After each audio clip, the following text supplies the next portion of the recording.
So thank you very much for giving me the opportunity to present the work of a number of years, actually, recent years here.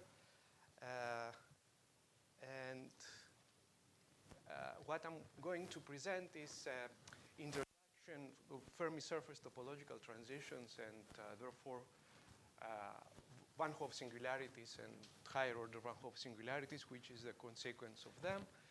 I will spend a little bit of time to give you the basics of the classification of this type of singularities. Although these are not van der Waals materials, I will talk about the two ruthenates, sodium 3, ruthenium 2, oxygen 7, and the superconducting 1, 2, 1, 4, because these theories have been tested to these materials. And then I will move, because I was asked to present possibilities about van der Waals materials, so I will try to convince you that whatever I present in the first parts is of high relevance to van der Waals materials. So why are Fermi surface topological transitions important and the associated Van Hove singularities is because we have, in the case of the usual, the ordinary Van Hove that I will explain mathematically, if you like, what it is, a logarithmic power law divergence in the density of states in 2 dimensions. And if you go to higher order Van Hove singularities, things become more dramatic because we have power law divergence in the density of states. Because of that, we have slow fermions, so interactions effect becomes very important, and all these are susceptible to new phases. If we have one of the two classical type of Fermi surface topological transitions described by Lipschitz, one is the neck formation collapsing, which is the usual, the ordinary Van Hove. The other is the new pocket appearing or disappearing. And in this case, also, it has been shown that there are surprisingly new effects because even through a new pocket that appears or disappears. So a bit about the classification of singularities. The gradient of the dispersion relation has to be 0 in any case in order to see something very interesting in the density of states, diverging if you like.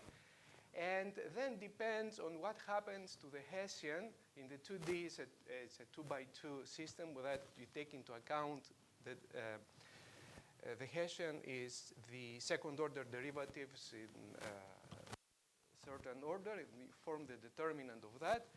And if it's negative, then we have the ordinary critical point, the ordinary Van Hove singularities that leads to logarithmic divergence in the density of states, and it is of the type kx squared minus ky squared that we know. If this determinant is 0, then we have higher order Van Hove singularity, so the density of states diverges with an exponent if we set the Fermi energy at 0. So this gamma is negative.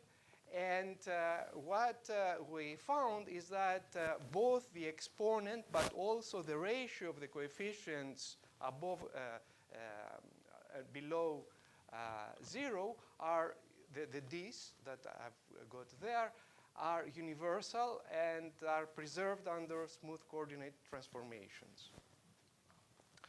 So this is not important, but it's important to convey the message that how we do things. We distinguish between state variables, which are, in our case, in the 2-dimensional systems, kx, ky, and then control parameters, which is the hopping strength, chemical potential, magnetic field, etc. With the usual 2 state variables in 2D and the maximum of 7 control parameters, then we have 17 types of catastrophes in 2D. No more, no less. This is exactly the number of different singularities that we can have, and each one is unique higher order singularity. We have a general polynomial expression for the energy of the system, if you like, and this is, in that language, universal unfolding. We can forget about that, but here it is an important part that we can classify uniquely by 4 integers. Winding number, I'll start with the last one. Winding number is if we go around how many times we change the sign of the dispersion relation. So when we have holes or electrons, if we go around the point. Corank is the number of 0 eigenvalues of the Hessian that we mentioned before. Determinacy is the order of lowest order Taylor expansion that describes this singularity. And codimension is how many monomials are missing. So basically, the lower this is, the easier it is to get to a higher order Van Hove singularity, because we have to forget about low number of monomials. So just for fun, if you want, you see by eye that these two may be almost the same, and this and that almost, very different. What are these in kx, ky are the energy contours, and at 0 we have a critical point. But what happens if you do exactly, there is a prescription how to find all these indices, all these integers. The first one has C1, 4, 2, 4. And this is exactly the same as the C1, 1, 4, 2, 4. So basically, it will give us the same exponent gamma equals minus 1, 4, and this is cusp. This one and that one correspond to a cusp singularity, while the one in the middle, which looks similar to this one, has different integers, and corresponds to a different density of states divergence with minus 1/3, and it's classified as butterfly. Now, what we had done more is to consider symmetries and take into account the different Brillouin zones. So there is a complete classification based on reflection symmetry, the rotational symmetry, combined with translations on different lattices. And we took all the 17 wallpaper groups in 2D, and we classified the possible singularities along the at the high symmetry points of the Brillouin zone. Sorry. Good. Now let's move to real materials where these have been applied. One is the 327 sodium ruthenate. This has been known for many years, and because of its purity and good Fermi liquid physics, it was thought to be an example and a paradigm of quantum materials to be understood. Nevertheless, I will show you briefly big questions that were posed for many years, and they were unexplained. It's a bilayer material. The conduction is in ruthenium-oxygen planes. Early was discovered to be a metamagnet, especially if we focus on magnetic field along a C-axis. This is around 8 Tesla is the metamagnetism, but it's not a simple metamagnet. If you rotate the slightly along, if you deviate from the c-axis, the magnetic field, there is a strong anisotropy in resistivity along A and B direction. And this people think that it is a nematicity is a new order that plays a role, etc. Moreover, I mean, this notion of nematicity was more or less destroyed when in 2014 there was an SDW observation in that phase. And you see that if the theta angle, so basically it's along, magnetic fields along c-axis, we have 4 spots, so 2 equivalent directions, no difference in the resistivity along A and B. If you tilt a little bit, then 2 of the spots go away, and there is a big difference in resistivity. So the conclusion is that you have an SDW, and then with the magnetic field you can align the domains, and this is the anisotropy that you could see, and not directly related to nematicity, which cannot show any SDW. Moreover, the more intriguing findings were earlier, a bit earlier, that in that ordered state where we have the SDW, where at the borders we have the metamagnetism, entropy is higher. Completely counterintuitive, because you expect in an ordered phase entropy to go down because you gap parts of the Fermi surface. Moreover, in thermodynamic measurements, these red lines were of specific heat divided by temperature in a magnetic field were 1 over H minus. So these red lines follow 1 over H minus HC left and right. All these were puzzles. You don't expect in a good Fermi liquid this behavior unless something fundamentally different is there.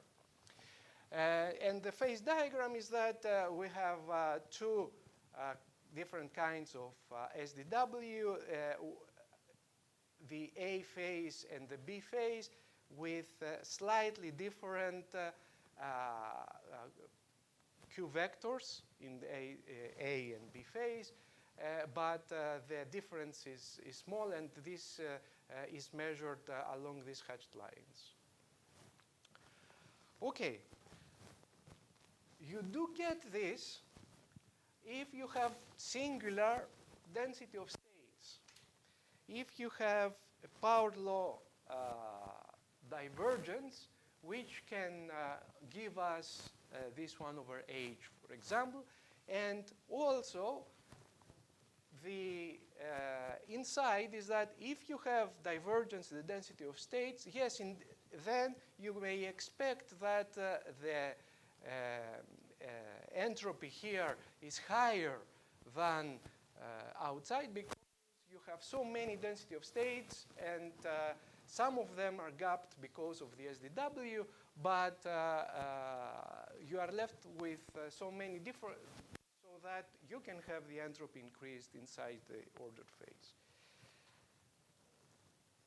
I was discussing this with Dima, and Dima was willing to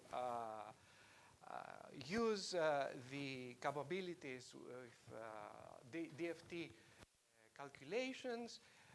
Instead of the magnetic field, what we could do is to mimic the effect of the magnetic field with a magnetization inside, per unit cell. And then if we focus at the X point, so basically at the corner of the Brillouin zone, you see magnetization 0, nothing happens. 0.2, nothing happens. 0.4, 4 pockets appear. And 0.5, they merge here into a topological transition. And then a little bit above, you see that then this is destroyed, this topological transition. What this means is basically that we can have we know that these so-called small gamma bands are the ones who respond to magnetic field, and the rest are not so sensitive to the magnetic field. We can do a simple thing, and we can write down an effective dispersion relation, a k squared plus something k to the 4 cosine for phi. This exactly mimics what I showed you before. Mu in this case, if you tune this to 0, is the distance from exactly this Fermi surface topological transition that gives a higher order Van Hove singularity. If you do it carefully, then the density of states as a function of the distance is proportional to an elliptic integral. We have natural energy scale a squared divided by 4b. And if we are at a distance away from the critical, which mu c 0 in our case, then effectively we see this dispersion relation with exactly the exponent that we like, and which translated will give us 1 over h minus hc dependence in the specific heat. There is a jump at mu equals 0 because of this part, and 4 Van Hove saddles coming together. So schematically, what we have is 4 Van Hove saddles coming together and 1 electron hole pocket forming in the middle, and it's equivalent to 4th order saddle. So this is exactly what we expect. And if you write down Cartesian coordinates close to the singularity, this is what we've got. And from the singularity theory, it's classified as the name is symmetry restricted parabolic singularity x9. And this k, as long as it's less than -2, which in this case is close to -6, then we have we stay with this singularity, and we have 2 control parameters in the system. So this observation led to the partial solution of the puzzle of 327, because we can literally explain the specific heat.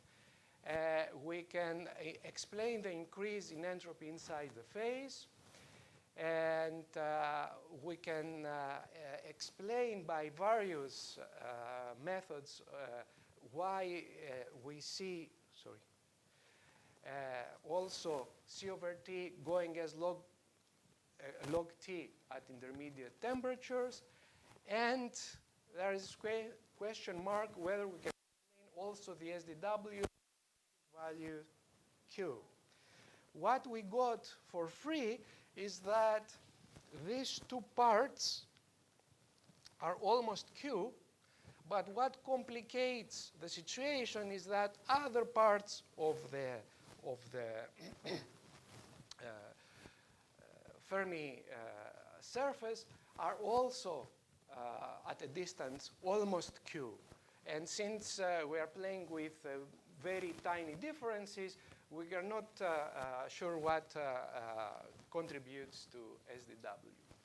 If we are taking parts that were there before the singularity, then it led us to a very interesting question. What is the fate of SDW when a higher order Van Hove singularity appears? So think about two nested parts of the Fermi surface.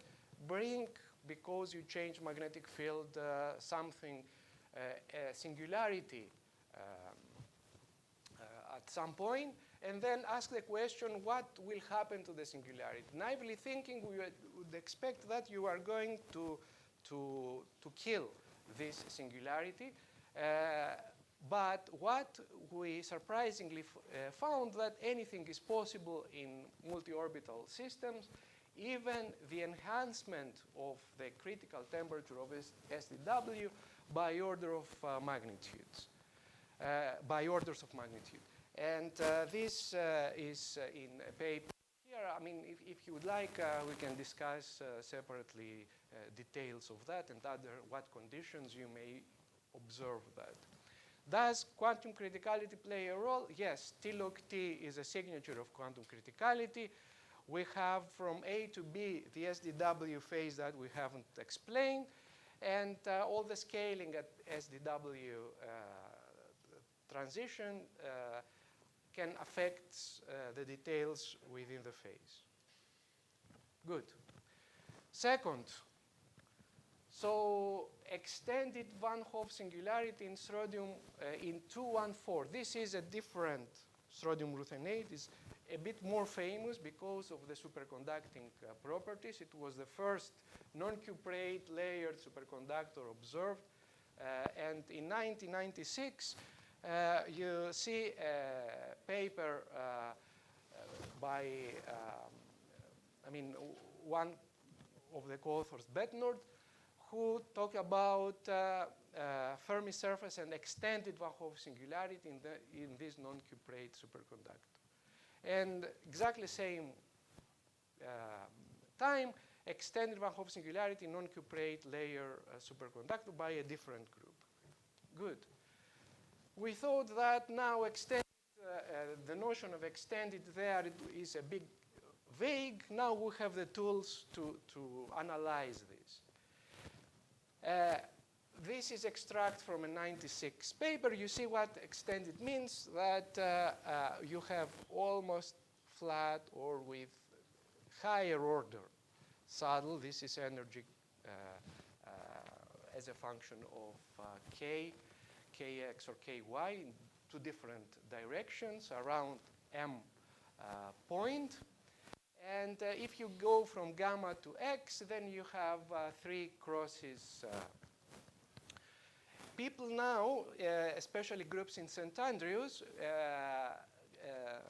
did two different classes of experiment.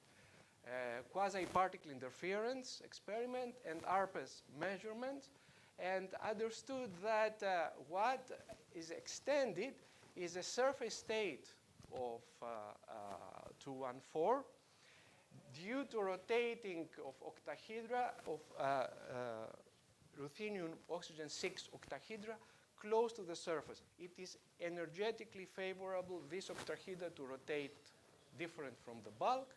So you can observe this type of singularities.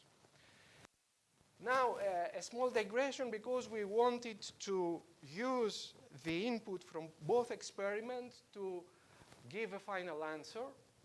But polynomial fits along Brillouin zone cuts may not help due to various reasons. Might not be enough to diagnose a higher order Van Hove singularity. And also, what you ideally would like is to start tuning this, and we cannot, this does not help us to track the effect of tuning parameters. So in recent work, we applied an extension of Feynman-Hellman theorem for multi-band system to get the right tools to be able to analyze this type of singularities. And what we found with a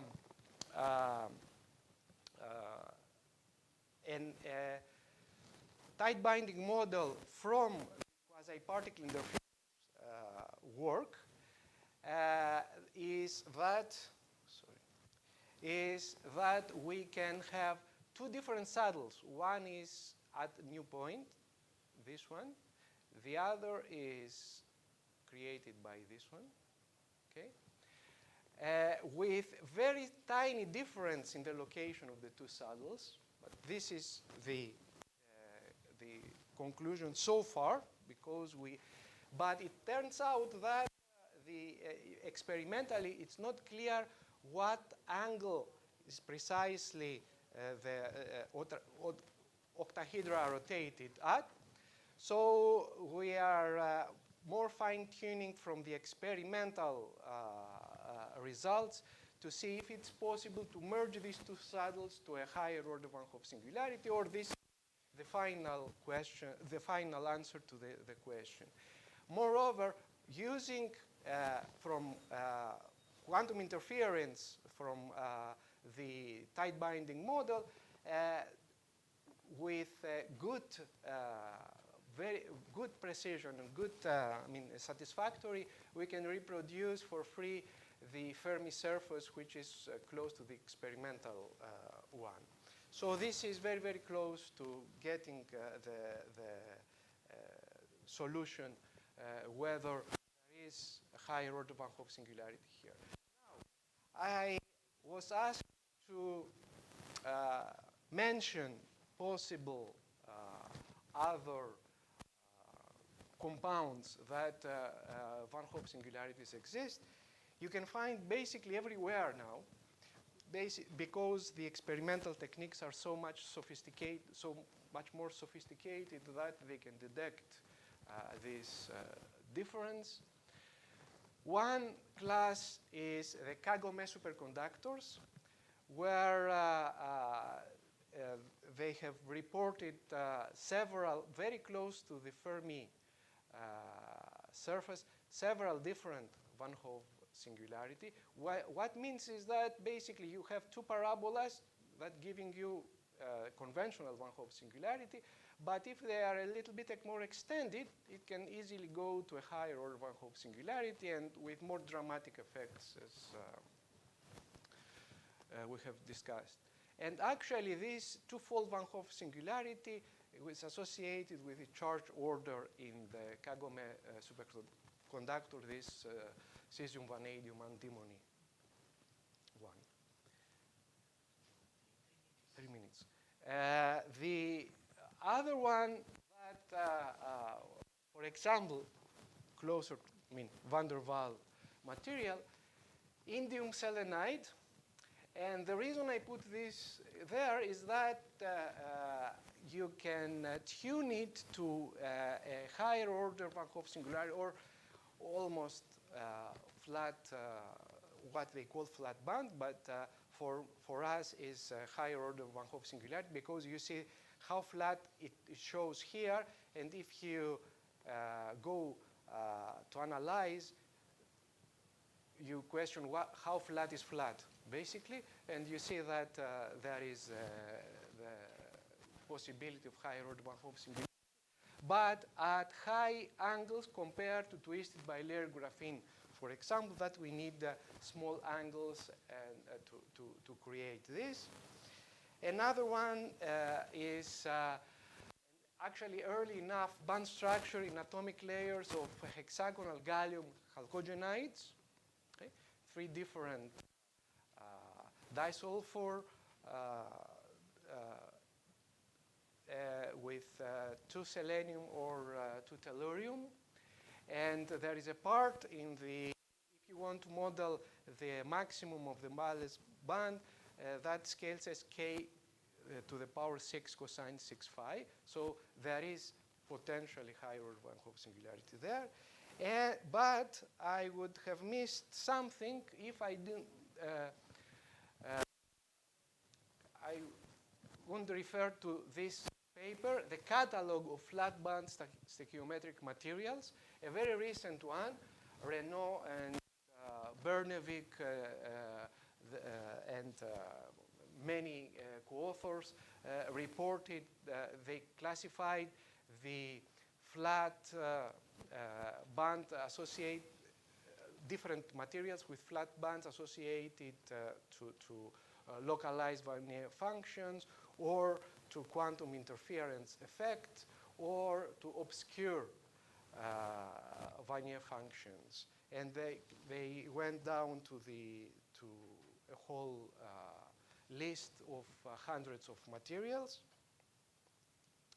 And the most important is to acknowledge my collaborators, Anirudh Chandrasekaran, my postdoc at Loughborough, and my longtime collaborator, Dima Efremov, are the main people that have done this work, and also my student Alkestis and group of Claudio Chamon and the experimentalist group of Andy Mackenzie and the groups at St. Andrews helped with the analysis.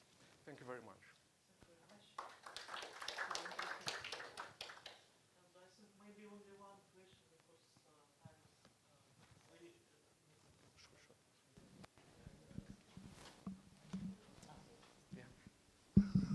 Okay, so thank you for this presentation. So just for my understanding, so that I don't misunderstand something of your conclusions. So in your DFT calculations in all this biliar ruthenate, right, you mimic the application of external magnetic field by introducing some magnetization per unit cell. Does it have some relation to the magnetization what is measured experimentally, so that there is some proportionality between you apply the field of, say, 5 Tesla and you get a magnetization of, say, 0.3 Bohr magneton per ruthenium, or is something artificial? And so, and the sub-question of this is that, so you observe a topological transition, right? At a certain magnetization value of 4.5 or something like this. Does it relate to the change of the propagation vector of the spin density wave, or is something different? No, it's something different. Okay, good. It's something different. So one thing, I mean, the expert is who did the calculation is behind you. What we were trying to do is to get, because DFT calculations does not take everything into account, so it means that many things will get renormalized. Okay?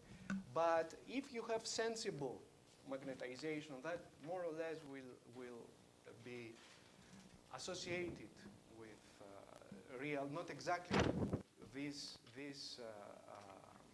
values, but reasonable, let's say, values. And you see as a function of that Fermi surface, it conveys the message that, okay, take the real thing, modify your Hamiltonian and your the way you do the calculations, you should get exactly the same thing. So we wanted to get it qualitatively at that point, not relate exactly the numbers. That's the... okay. Good. It's very close, but what you need experimentally is to tune the magnetic field. I think we needed to stop because we not now have time, and thanks speaker again.